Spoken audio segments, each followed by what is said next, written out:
எவ்வளவு கஷ்டம் தெரியுமா இங்க நின்று பேசுறது. வந்து இவனுக்கு ட்விட்டர்ல உட்காந்து ஜோக்கு சிரிப்பே வரல. வரும் உனக்கு.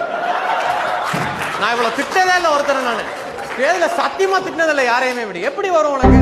ஹாய் காய்ஸ், இன்றைக்கி வந்து பார்த்தீங்கன்னா காலையில் ரீல்ஸ் பார்த்துக்கிட்டு இருந்தேன். ஸோ அப்போ வந்து ஒரு ரீல்ஸ் வந்து எனக்கு கொஞ்சம் டிஸ்டர்பன்ஸாக இருந்துச்சு.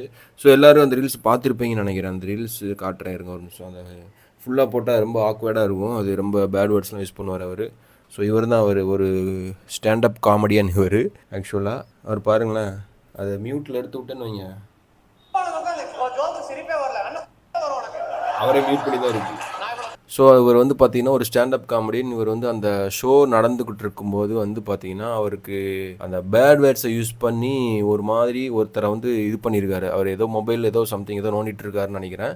ஸோ அந்த டைமில் வந்து நீ வந்து லைவாக எக்ஸ்பீரியன்ஸ் பண்ணணும் அப்படின்னு தான் நீ வந்து இந்த காமெடி ஷோக்கு வந்துருக்குற, அங்கே உட்காந்து மொபைலில் நோண்டிட்டு இருக்க அப்படின்ட்டு கொஞ்சம் பேட் வேர்ட்ஸ் யூஸ் பண்ணுறது.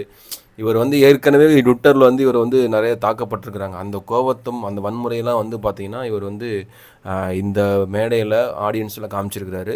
ஸோ இது வந்து பார்த்தீங்கன்னா ஒரு கண்டிக்கத்தக்க வேண்டிய ஒரு விஷயம் தான் எனக்கு தெரிஞ்சு. நீ என்ன பண்ணுற? நீ உன் வாழ்க்கையில் என்ன பிடிக்கிட்டு இருக்க? நீ ஸ்டாண்டப் கமெடி தப்பா பேசுற. நீ என்ன பண்ற வாழ்க்கையில்?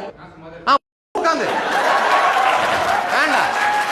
எவ்வளவு கஷ்டம் தெரியுமா இங்க நின்று பேசுறது. வந்து இவனுக்கு ட்விட்டர்ல உட்காந்து ஜோக்கு சிரிப்பே வரல. வரும் உனக்கு.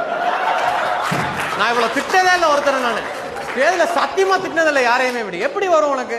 இது பேசிக்கா ஸ்டாண்டப் காமெடி. இது லைவ் எக்ஸ்பீரியன்ஸ் தானே, அப்பதானே சிரிப்பு வரும். நீ வீடியோ உட்காந்து பார்த்துட்டு என்ன இது பிட் நினைச்சியா பார்த்துட்டு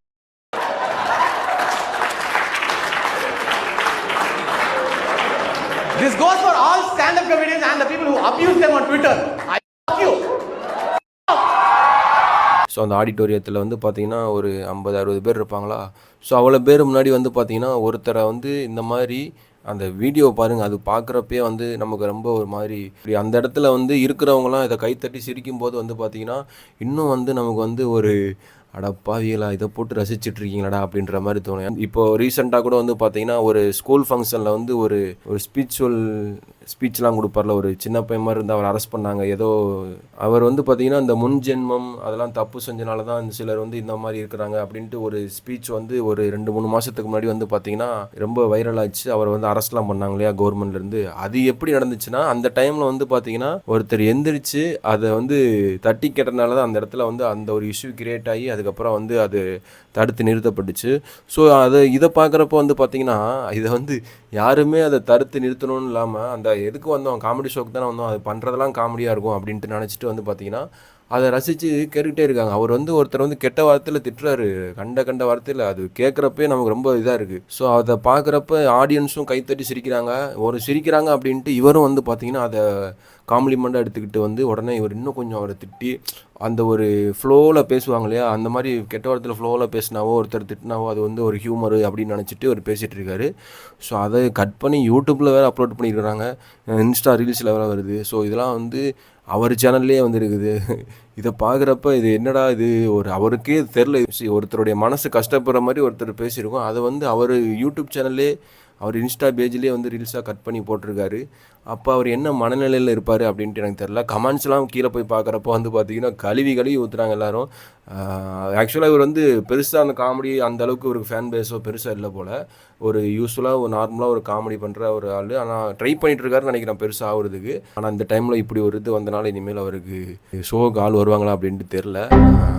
ஸோ அதான் இது வந்து இந்த மாதிரி விஷயங்கள் வந்து பொது வெளியில் வந்து நடக்கிறப்போ வந்து அதை வந்து ஒருத்தர் 2 பேராவது எந்திரிச்சு நின்று அந்த இடத்துல கேட்கணும் அப்படின்றது எனக்கு தோணுது. அது அப்போ தான் வந்து இந்த மாதிரி விஷயங்கள் நடக்காது. இன்னொன்று வந்து ஸ்டேஜில் ஒருத்தர் திட்டுறாரு இல்லையா, ஒருவேளை அவர் வந்து ஷை டைப்பாக இருந்தனால வந்து பார்த்தீங்கன்னா ஒருவேளை இதை எப்படி ஹேண்டில் பண்ணணும்னு தெரியாமல் அமைதியாக கூட இருந்திருக்கலாம். பக்கத்தில் இவ்வளோ பேர் இருக்காங்க, இவ்வளோ பேரும் கண்டிப்பாக அதை ஒரே மனநிலையில் இருக்க மாட்டாங்க. யாராவது ஒரு ஆளுக்காவது இது தப்பு அப்படின்ட்டு கண்டிப்பாக வந்து தோணியிருக்கும். ஸோ எடுத்து அதை வந்து நீங்கள் கண்டிப்பாக கேட்டிருக்க வேண்டிய ஒரு விஷயம் எனக்கு. அதாவது ஆடியன்ஸை வந்து பார்த்தீங்கன்னா ஃபஸ்ட்டு ரெஸ்பெக்ட் பண்ணணும். அதாவது இத்தனை பேர் வந்து நம்ம ஷோவை பார்க்குறதுக்கு வந்து இவ்வளோ அமௌண்ட் பே பண்ணி வந்து உட்காந்துருக்குறாங்கன்னா அது எவ்வளோ பெரிய விஷயம், அது எத்தனை பேருக்கு நடக்காமல் இருக்குது. அதை கரெக்டாக பயன்படுத்திக்காமல் அவர் வந்து அதை அப்யூஸ் பண்ணுற மாதிரி ஒரு ஷோவாக கொண்டு போயிட்டார் அதை. ஸோ அது வந்து அவருக்கு தப்புன்னே தெரியாமல் இருக்கிறது தான் எனக்கு இன்னும் ஆச்சரியமாக இருக்குது. அவ்வளோ பெரிய ஏஜில் வந்து பார்த்தீங்கன்னா அவ்வளோ ரெஸ்பான்சிபிளான ஒரு ஸ்டேஜில் அவ்வளோ பேர் முன்னாடி வந்து இப்படி பிஹேவ் பண்ணுறது வந்து ஒரு எனக்கு தெரிஞ்சு ரொம்ப மோசமான ஒரு மனநிலை அவருக்கு இருக்கிறதா நான் ஃபீல் பண்ணுறேன். ஆக்சுவலாக இப்படியே இருந்தாருன்னா அவர் கண்டிப்பாக வந்து அவர் இன்னும் மேலே போக மாட்டார், ஒரேடியாக மண்ணுக்குள்ளே புதைச்சிருவான்னு நினைக்கிறேன். ஸோ அதனால் வந்து அவருக்கு நான் ஒரு வேண்டுகோள் விட்டுக்கிறேன், இந்த மாதிரியான ஆடியன்ஸை மதிக்காமல் உங்களை நம்பி ஒருத்தவங்க, அதாவது இப்போ படத்துக்கு போகிறோம் அப்படின்னா அங்கே நம்மளே திட்டினா நமக்கு எப்படி இருக்கும்? நம்ம தவறுகளை சுட்டி காட்டி பேசுகிறது வேற, அது நம்மளை அன்ரெஸ்பெக்ட் பண்ணி நம்மளை வச்சு இன்னொருத்தவங்களுக்கு ஷோ காமிக்கிற மாதிரி அந்த ஷோவை கொண்டு போனது வந்து எனக்கு ரொம்ப தப்பாக தோணுச்சு. ஸோ அதை வந்து அவருக்கு நான் இதை வந்து இனிமேல் இந்த மாதிரி பண்ணாதீங்க. ஸோ அவர் ட்விட்டரில் வேறு பொது இடங்களில் அவர் வேறு சமூக வலைதளங்களில் அவர் தாக்கப்படுறாருன்னா அதுக்கு ரீசன் வேறையாக இருக்கலாம். அதனுடைய கோவத்தில் வந்து இந்த மாதிரி ஸ்டேஜில் உங்களை நம்பி வந்திருக்கிற ஆடியன்ஸ்ட்டை நீங்கள் காட்டக்கூடாது அப்படின்றது என்னுடைய ஒரு இது. ஸோ இந்த மாதிரி பண்ணீங்க அப்படின்னா கண்டிப்பாக வந்து மக்கள் இதுக்கு தகுந்த ஒரு தண்டனை வந்து உங்களுக்கு கொடுப்பார்கள். நீங்கள் வந்து எவ்வளோதான் அதை வந்து இதை வந்து ஒருவேளை இதை வந்து நீங்கள் காம்ப்ளிமெண்ட்டாக எடுத்து ஒருவேளை நம்ம ஃபேம் ஆகுறோம் அப்படின்ற ஒரு இப்போ வந்து ரீசெண்டாக இந்த மாதிரி விஷயங்கள்லாம் போயிட்டுருக்கு. ஒருத்தர் நெகட்டிவாகவோ பாசிட்டிவாகவோ அவர் பற்றி பேசணும் அப்படின்றது வந்து ஒரு விஷயமா இருக்கிறனால அதை அவர் மைண்டில் வச்சுக்கிட்டு பண்ணுறாரா என்ன அப்படின்ட்டு தெரில. இது வந்து ஒரு தவறான செயல். இது என்னுடைய ஒப்பீனியன். இது எனக்கு இந்த ரீல்ஸ் பார்த்துட்டு கொஞ்சம் இந்த மாதிரி இதெல்லாம் என்னடா சர்ச் பண்ணி பார்க்குறப்ப தான் எனக்கு இந்த மாதிரி விஷயங்கள் நடந்துகிட்ருக்கோ அப்படின்னு தோணுச்சு. ஸோ அதை ஷேர் பண்ணணும் அப்படின்னு தோணுச்சு. ஸோ இதுதான் இந்த வீடியோ. இதை தான் நான் இந்த வீடியோவில் பேசணும் அப்படின்னு நினச்சிட்டு இருந்தேன். ஸோ இந்த வீடியோ பற்றின உங்களுடைய ஒப்பீனியன் என்ன அப்படின்றத கமெண்ட்டில் சொல்லுங்கள், நானும் தெரிஞ்சுக்கிறேன். ஸோ நெக்ஸ்ட் வீடியோவில் பார்க்கலாம். பாய்.